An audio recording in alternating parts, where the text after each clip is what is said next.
Welcome to another episode of NCBA's Coffee Break, where we get to know the NCBA leaders who make a difference in the legal community. I'm your host, Nathan Willner, and today I'm really excited to welcome NCBA Board of Directors member Brian Cloud to the broadcast. So welcome, Brian. Thanks, Nathan, for including me in this. Looking forward to talking about my experiences, and maybe that can help other people in the future as well. And that's great. So let's get right to it. Why is serving as an NCBA leader such an important part of your professional life, and how does it affect your law practice? Well, I think I got involved. I'm an owner. I didn't acquire the firm, so it's basically built from ground up. So I think it's always important to get involved because like what happens in NCBA, affects my business. And so you need to be at the forefront of that, of what's going on. Whether it's in other states, federally, locally, you just have to be involved so that so if it's going to affect your firm, you're ready to adjust or make changes or assist in the fight that we're involved with, and making sure that the legislation or the climate that we work in is fair to our firm and to our clients. So, you're kind of mentioning some of the challenges and the things that NCBA works on, and that you've been very helpful to advocacy in general, things we work on. But the real question is, what drew you to the practice of creditors' rights? Like, how did you get into this whole thing in the first place? I mean, I probably like a lot of people. I went to law school and then I took my first job in Atlanta, and worked for a firm that did a lot of stuff, and I just got said, here, draft these complaints, or go to court for this. And so it's just something that I really fell into. It's something I enjoy doing, so it's not it's not something that when I started doing it, I was fine with it because I think it's a good it's a good legal area to be in, because I think you're dealing with success of businesses, you're dealing with trying to credit, you're dealing with just different stuff that's I'm sort of built this way, as far as trying to have successful business, and you really need to have a good collection framework in order to have a good business. Yeah, so and that kind of brings it to my next question. And you found this practice area, kind of fell into it, and it's really been something that you learned to love. And of course, some people might not think that debt collection or creditors' rights is something that they would fall in love with. But maybe you can talk about, like, how big is your practice? Do you operate in multiple states? And how long you've been part of NCBA in general? Kind of give us a background of what you're doing. So I think I started in NARCA or NCBA back in, I think, 2008, 2009. I think I was just told by maybe a client or another attorney that it's a good organization to be part of. So I remember going to DC my first time for a conference and not really know what I was walking into. At that point, we probably had 3 or 4 attorneys. I probably have 8 attorneys now. And we're in, at that point, we were in Georgia and Alabama. We've added Tennessee as well. So we're in 3 states now. I think that I think NCBA has been really helpful in helping us, early in 2000 when the CFPB got involved. It helped us with, like, make sure we had our policies in place, and trying to help us get through some of the stuff that we're dealing with, that all the members are dealing with. Yeah, so how big is your firm now? How many? We have 8 attorneys. We have probably about 30 staff members. But the thing with us is we do a little bit different. So we're doing credit rights. We're doing commercial and retail.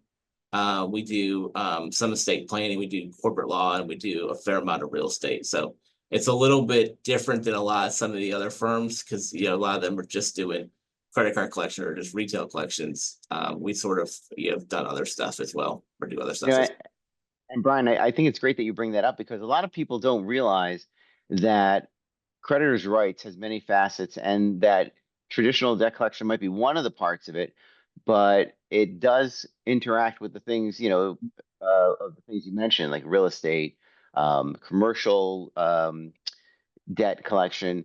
You know, even though there's different kind of practice areas, they really do overlap, and it's very hard to be proficient in one if you don't know about the other. So that's really impressive, the way you've grown the firm, you know? And I know you and I have spoke about before. I think I think as members of NCBA, you can't. I don't think it's not beneficial for firms to be pigeonholed into a certain type of law. They might have a majority of those clients might give them the work that they work on, but you and I have talked about like there's a lot of other types of collection firms who should be or could be part of NCBA, and that could benefit from what we do, or we could benefit from them being members as well. So I think you can't just look at it being a collection, credit card collection, debt buyer collection group. It needs to be more than that, I think. 100%. And in fact, most people don't realize that there's a big percentage of NCBA members that are relatively small firms, and they Mhm. may not be these kind of volume debt collection law firms that so many people are familiar with. And so that kind of brings me to my next question. What's the best advice you ever got as an attorney, thinking back over your career? What would you say that pivotal advice was? I don't know if I don't know if I could say one advice. I'd say I've had a lot of really good mentors or other attorneys. I've been in small little groups of we might talk regularly once a week and about things that are going on with their firm. So I think it's not really one thing. I mean if anybody told me like looking back, you know you're gonna make mistakes running a firm. You're gonna make mistakes. You just need to figure out how to adjust and fix it and move on. Like there's so many different things that they don't teach a lot of stuff in law school, but like what software system you are. We bought a first software system and it wasn't a good fit for us, so we moved to the next one. So it's a matter of trying to figure out. And this type of stuff is you're running a business, but you're running a business that's very IT sophisticated, and you're trying to figure out like you know if they don't teach you what YGC is in law school. It's something you just Yeah. learn as you go. So Right. Well, yeah, Brian, you mentioned a good point. I remember back in the day when I was law school, someone said, "Can you imagine you're going to be able to do research on a computer?" And someone said, "Oh, I'm not wasting time learning how to do that. That's never going to become a yeah. thing." So you know how things have changed over time, which kind of brings me to my next question of, now artificial intelligence, AI is part of almost everything that's going on in the computer world, and in the legal world is no exception. So has AI changed the way you do things? Has it changed the way your firm operates? How's that impacted you? We're doing a little bit of AI. I do a fair amount of AI with some of my emails and helping me, we get a lot of emails trying to segment them out and work them. I would say we're doing more with automation. We do a lot with automation as far as drafting complaints or drafting a default or just different things that you don't have to have a person, touch it as much. They can basically, you can fill in the blank in our software system. And so there's different stuff. I'd say we're more into the automation right now. I think AI is interesting. I think it's something that we want to use more of. But you still have to deal with the cases as an individual case. You can't just do it as a group, and so you can automate it. I just need to figure out a little more about how AI can benefit. I know we've had a lot of seminars on that. It's just a matter of trying to figure out how it can really help you where it's not where you're getting the end product like you want it to be without sacrificing, because you're not touching it, so you might not get the exact thing what you want. So Right. And again, you raise a good point that, AI is only as good as the review of the documents or the information that the AI um, program produces. And in fact, the American Bar Association and other uh, legal compliance type of organizations have said, yeah, you could use it, but you can't use it for anything more than you would use an assistant, a law clerk, an yeah. associate. You still have to review their work. So we're getting close to the end of our cup of coffee, so to speak. And so, thinking back to your law school career, what advice would you give a third year law student today about coming into the practice of law? What kind of wisdom would you Well, share? I guess it's too late to tell them to not go to law school. I think we're past that. Now, I really, I mean, for me, I really enjoy practicing law. It's something that I don't really see it as I don't really look at it as work. But I think, with for a law student, regardless of what type of industry or what type of law you get into, you just need to be um, well vested in it. You just need to learn, learn the ropes. Because like when you have a client, or you need to be able to, quickly come up with, you learn how to think in law school, and then you pretty much need to start learning how, the law for that particular industry, that particular part of the law.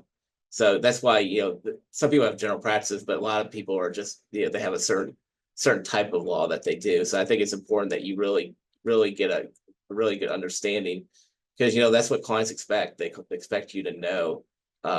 You're not going to know everything. We still practice law, and you're still learning as you go. You really just have to have a really good you know a willingness to just learn as you go. No, I think that's great advice, and you're told as a kid, if you have a job that you love, it'll be like you're not working, and it really is true. If you find an area of law that's your passion, it does seem like that, you're uh, the thing that interests you, your hobby is your job is your hobby, and it just makes Yeah. the work so much better and so much more enjoyable. So that's great advice. So Brian, I just want to thank you so much for joining us today and sharing these insights and for all the work that you do at NCBA, especially with state advocacy. And you've been chair of the State Creditors Bar Forum for quite a while now, and it's a pleasure working with you. So I'll give you the final word. What's your closing word to our listeners? I mean, I appreciate you doing this. I think it's good for others. I know when I first joined, I had no idea, what I mean, I would have never thought about being on the board or doing anything, that involved. I thought it was like all these older people that were doing it, but it's sort of something that I think, if it affects your business, you really got to get involved. I think NCBA really serves a good thing for our industry. And I think, I know you and Liz do a really good job as far as making sure that, we're moving in the right direction. So, but again, Oh, I I appreciate you doing this as well. Well, I appreciate the kind words, and it's a team effort. It really is, and our successes are your successes, and your successes are ours. And it's been a pleasure working at NCBA and working with leaders like yourself, Brian. So, with that, I just want to thank our listeners for tuning in today to this episode of NCBA's Coffee Break, and stay tuned for more conversations with leaders like Brian Cloud. And so, until next time, wishing our listeners a great day. Thanks, everyone. Bye, Brian. Yeah.